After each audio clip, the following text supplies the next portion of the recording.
Kelly, will you please call the roll? Mayor Randy Burke. Here. Commissioner Ken Gaspar. Here. Commissioner Darren Indovina. Here. Please stand as you're able for the Pledge of Allegiance. I pledge allegiance to the flag of the United States of America and to the republic for which it stands, one nation, under God, indivisible, with liberty and justice for all.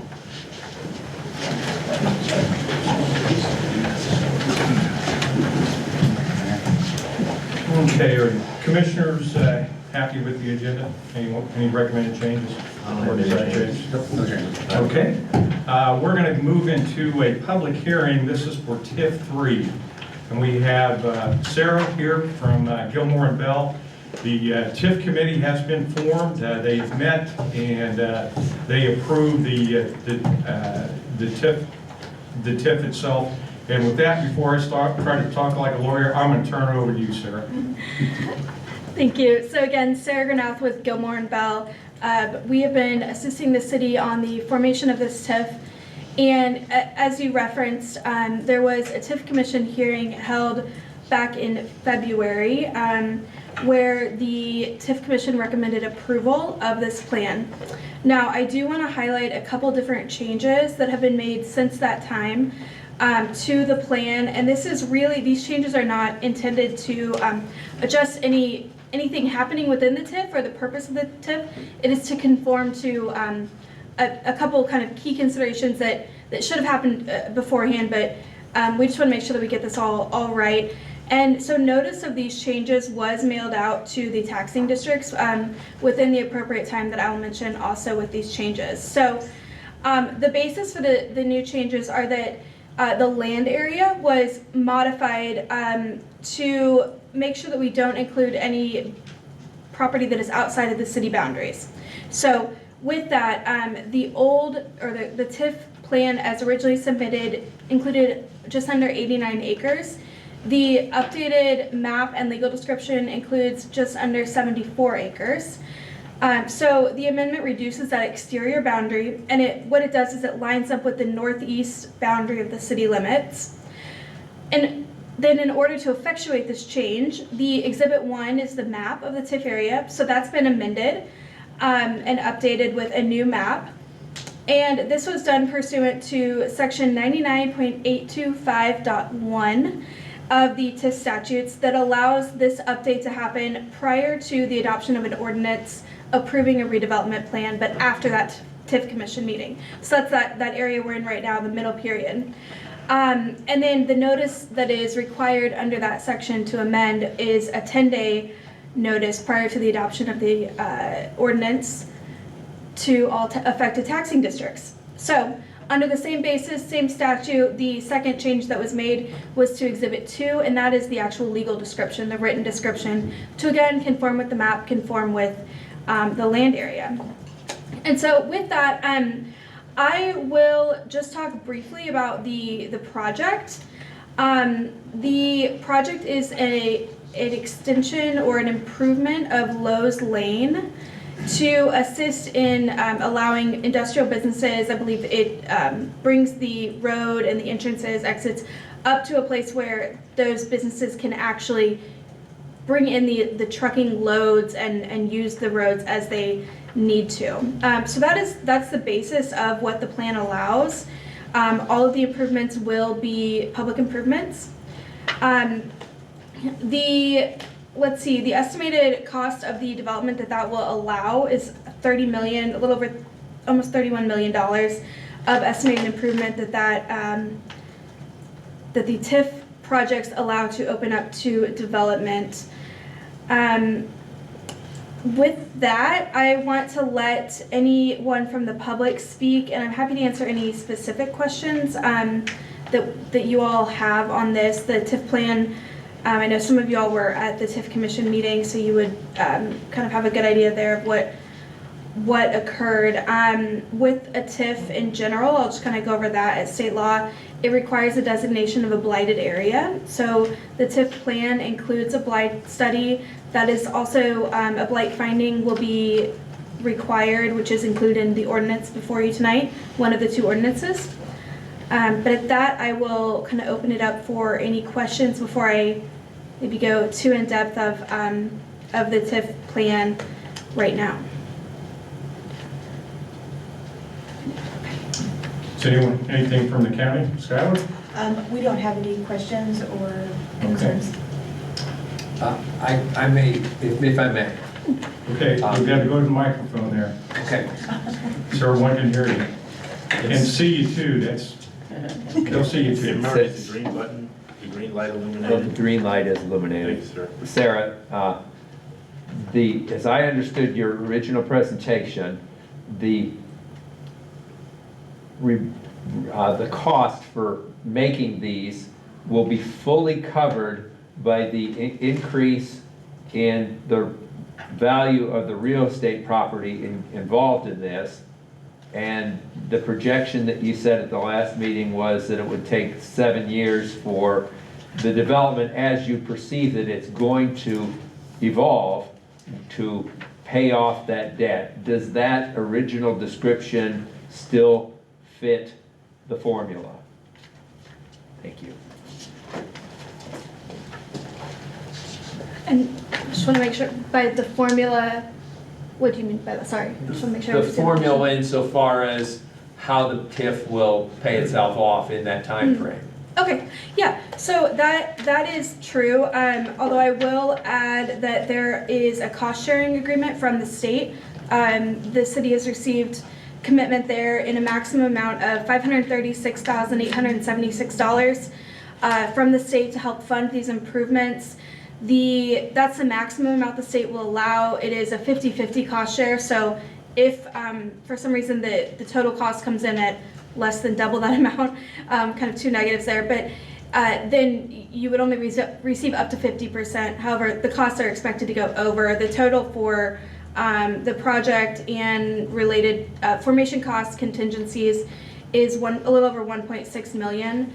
And so I was going to flip through here and just make sure that here we go. Okay, so assuming full build out as expected or projected, we do show that within 6 years, the revenue from the increase in property taxes would fully pay off the TIF obligation, the reimbursable project costs. If you lower that to 75% build out, kind of allow for some leeway there in the actual build out, then you get to 7 years is the expected time that it would take to amortize that debt out and get paid. So I think that answers those questions. Okay. Those assumptions and projections have not changed since the TIF commission. All right, Sarah? Anyone else? Questions about the TIF? Welcome to come up and speak now.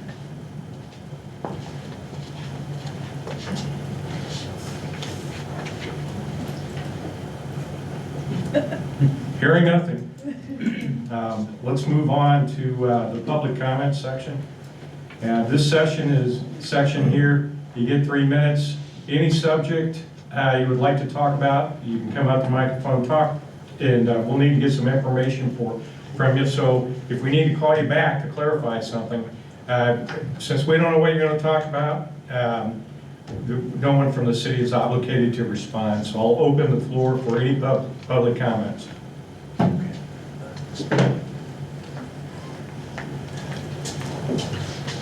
Hi, Murray Bischoff, Monett Times. Wanted to recall that a little over 15 years ago, I believe, I was in the room when the city council approved using fluoride in the public water. And on that occasion, there were 2 dentists in the room who gave their expertise as to why they supported this move.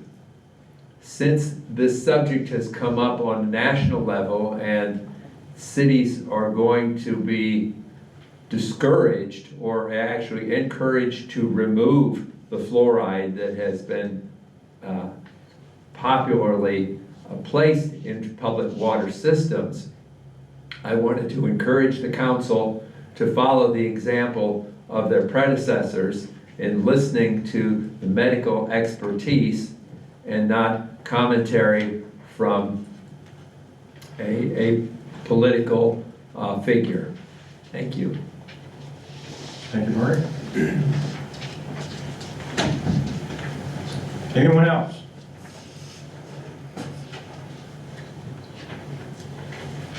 Hearing or seeing nothing, let's move on to regular business, the consent agenda. First item. Please the minutes for March, the ones that we did in March, and approval of monthly bills. Are we gonna do just the one line, or are we gonna do the entire consent agenda as We entire? would do the entire consent, unless there's an issue. I'll move that we approve the consent agenda. I would second. Call the roll, please. Mayor Randy Burke, Yes. Commissioner Ken Gaspar, Aye. Commissioner Darren Indemina. Aye. Okay, item B, Kelly. Second reading of ordinance 9056, an ordinance increasing the rates for the water and sewer services for the city of Monett, Missouri. Okay. This is the second reading. We did the first reading for the rate increase at the last city council meeting, and that was preceded by public hearing. These are rates that are, remember, we haven't raised the rates since 2014. And if we don't raise the rates, we stand to lose about $750,000 this year. So we have to do it, and that's what it's for, is to make up the difference. But the rate hikes are over 5 years, and they're very specific. And the reason they're like that is because we have to get to a specific debt ratio in the utilities to be able to access something called the state revolving fund.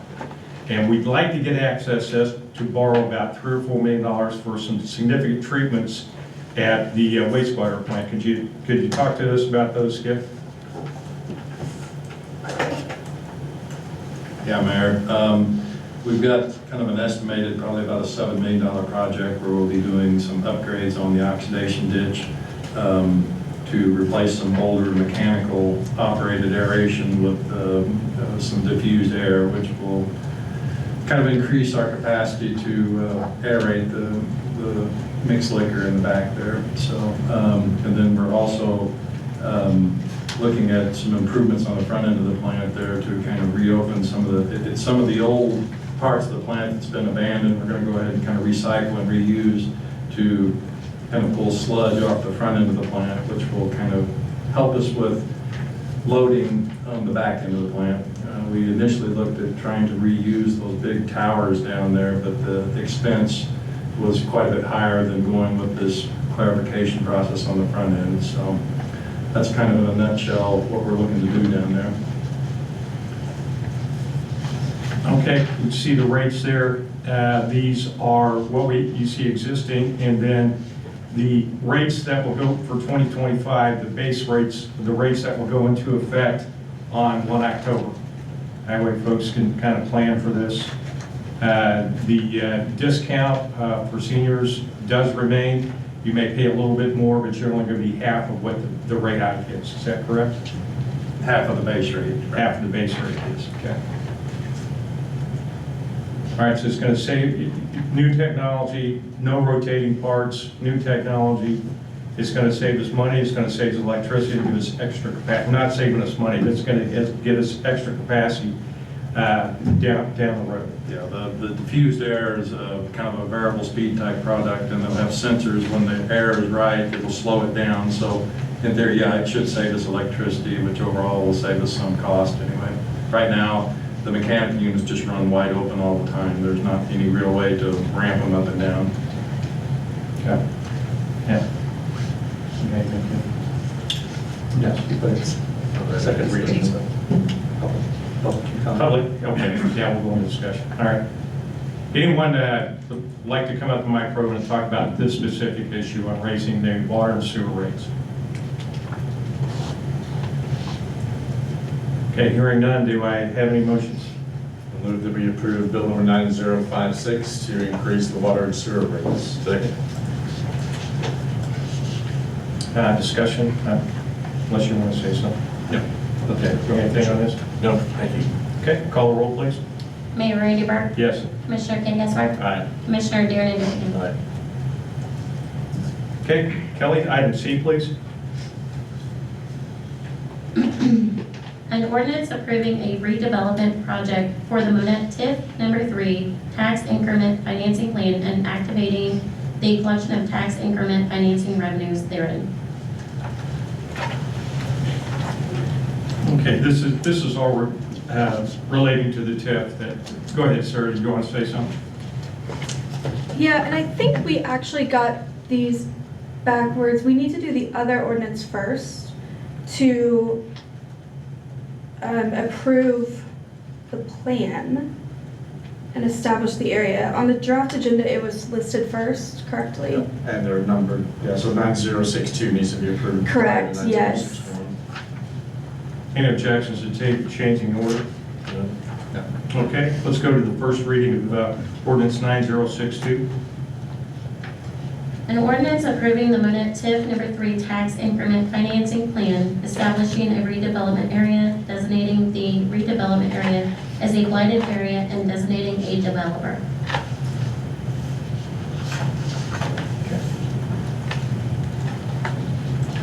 We're doing just the first reading. Yeah, I'm just doing the first reading. I don't know, Mickey, you have anything to say on this? I do not. I think this is a great move for the city and will help us economically. Okay. All right, and then it's also the first reading for ordinance 9061. This is again, this is the first reading. We're not taking action now. We'll do that at the next city council meeting. Okay, let's go to item E, please.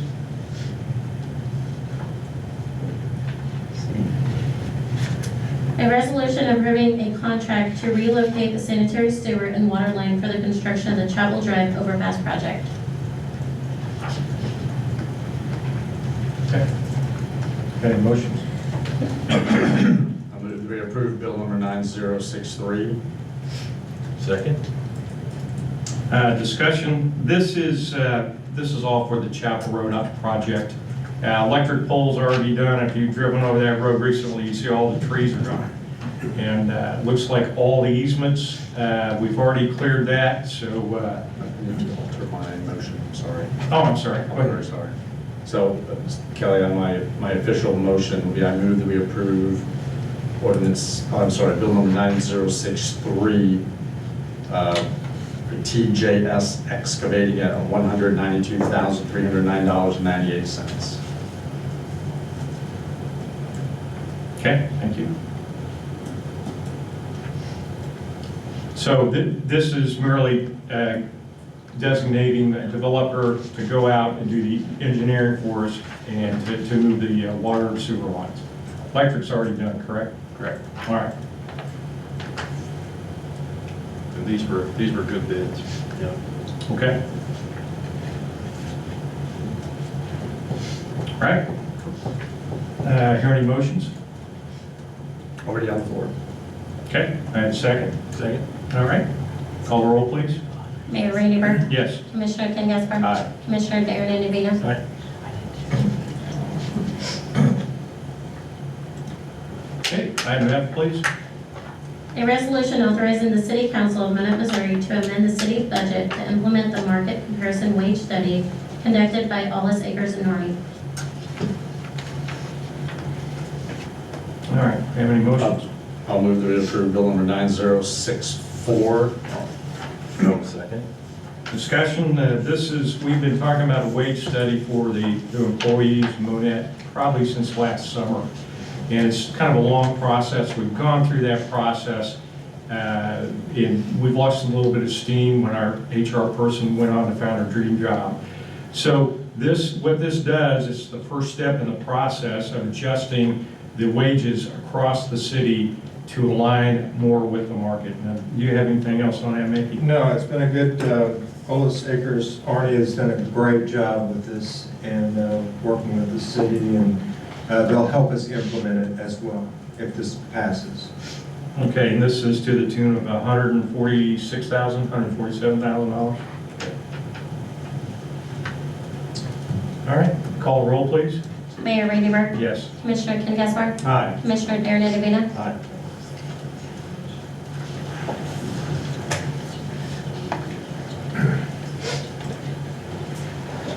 Okay, let's, item G, please, Kelly.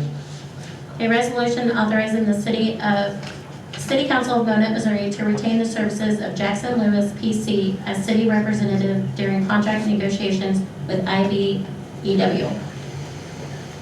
Okay. Have any motions?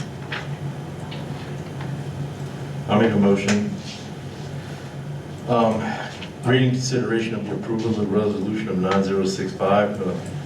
This is for the union. How am I saying that? I'll second. Okay, any discussion?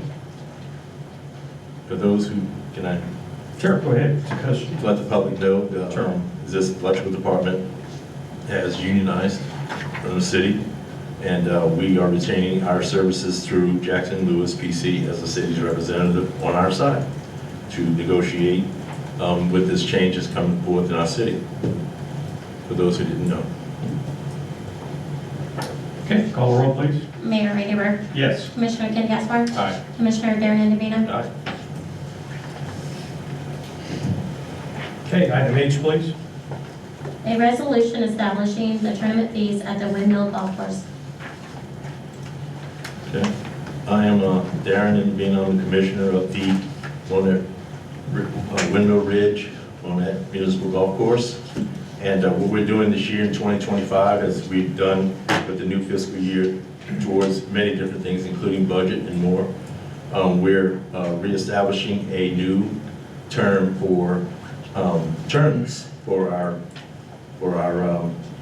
tournament fees that are going to be changed from individually instead of by group. So what we're doing is we're basically using this because we have, we're going to bring forth a better revenue from the golf course, and we are also going to make it fair for people to golf Monday through Sunday without any changes in days, nights, or more for different rates. It's going to be an established rate across the board, and it is going to be a very fair rate.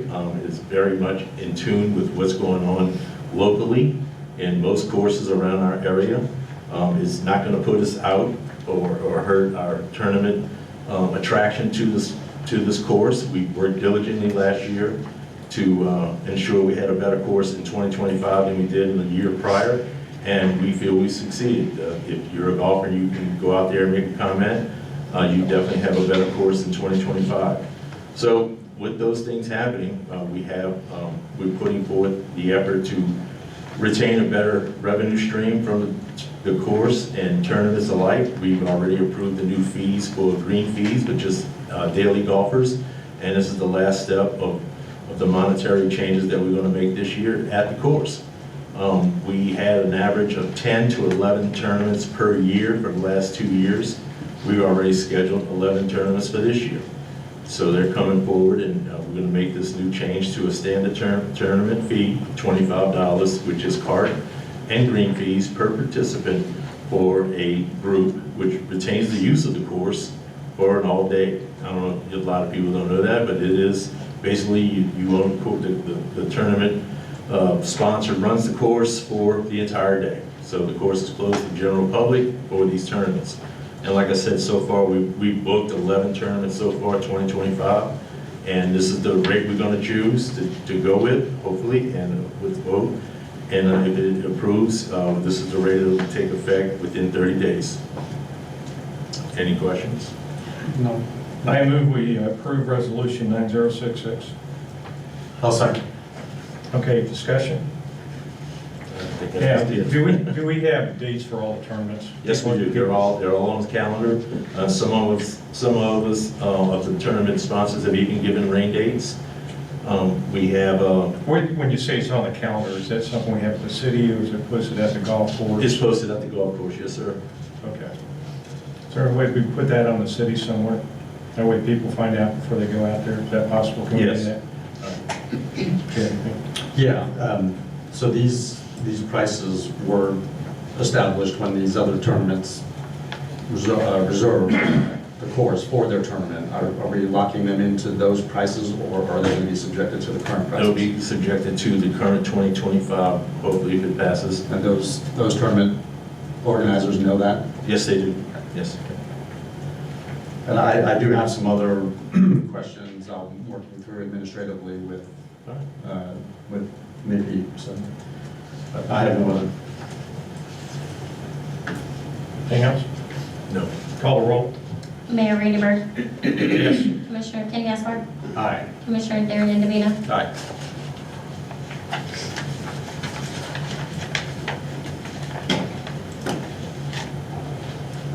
Kelly, the one you've been waiting for? a resolution appointing Kelly McMillan as the Monett City Clerk. Okay, we have any motions? I'll move that we approve bill number 9067, naming Kelly McMillan as the Monett City Clerk. Second. Discussion? Kelly, you want to say anything? I thought we had done this previously, I guess not. Let's make it official. You had a freeze trial period there, so let's make it official this Understood. time. Thank you. Good job on the trial.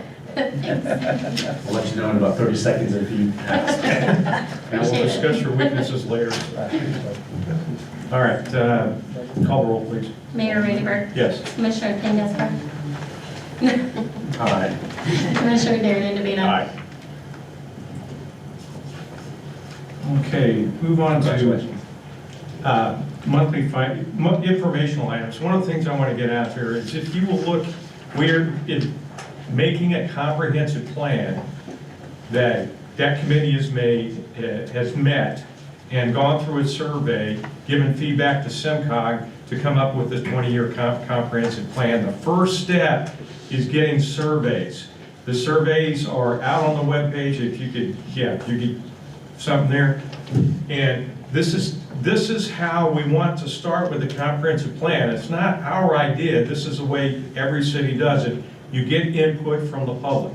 Now, it's a little bit long. It's 15 or 20 minutes. And it's not just for people who live in Monett. It is for people who are connected to Monett. There are people that work in Monett as well. So you don't have to look inside the city limits.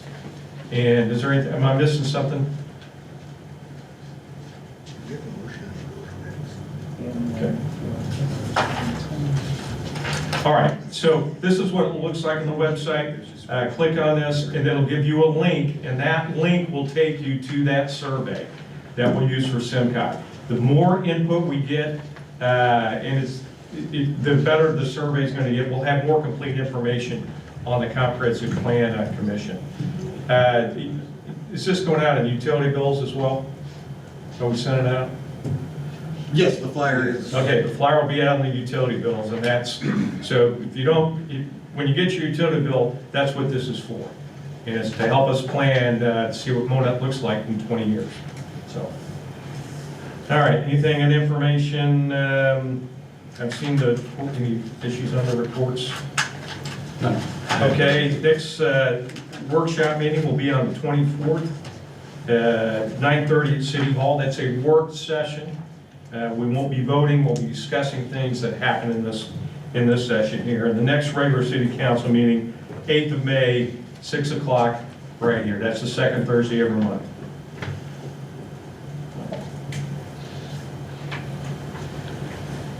Any motions to go into a closed session? Move that we convene to closed sessions to discuss matters related to legal. I'll second. Call roll. Who's all stated? Yeah, thank you. So it'll be with the city council, city administrator, city clerk, Emergency management. and emergency management. Okay, Thank you. all right. Well, Thank you all. thank you all for coming.